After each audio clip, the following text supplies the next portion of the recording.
Hello. Blazer Wanda. Alo, Bite se mute? byiza. Kiri fresh se? Yego, kifresh. Kesha urakinkumbuje nizere ko iri joro nakirara pe. Sha, ntabwo wakirara marito.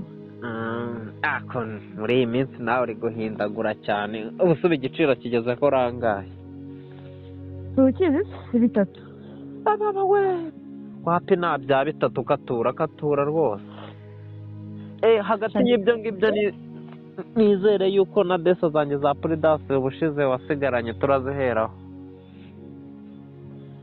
Sha, ntareba ariko nayo ngayo nari bubwiye ko ari bitatu. Oya bitatu katura. Wati. Bitatu katura. Cyakoza ngereka nkubwire uyu munsi ubone yuko mfite gahunda. Ndagukobeta igihumbi na za desa bihuriremo. Uyu munsi ndavumbikiraho. Shamani wajya ureka. Urabizi ukuntu urongora.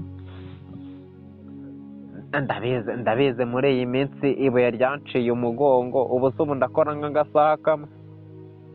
Urabizi cyagihe ukuntu rwose. Usigaye ugoranye menya usigaye urwaye n'imitezi cyangwa mburugu ahubwo nkaturira pe. Uziko namaze icyumweru mu buriri wowe.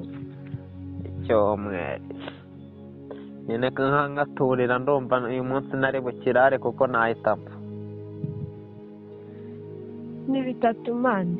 Oya bitatu nawe rwose nta bya bitatu. Urabizi muri iyi minsi ndi kubipa nk'inkoko. Urumva bitatu koko. Cyakoze.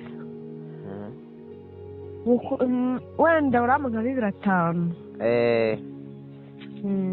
500 nanone ko kiri hejuru cyane uyu munsi ushaka ko kindaza koko. Shamani. Hari uko nakoze turo kamwe ni 500. 500 ni menshi we. Oya.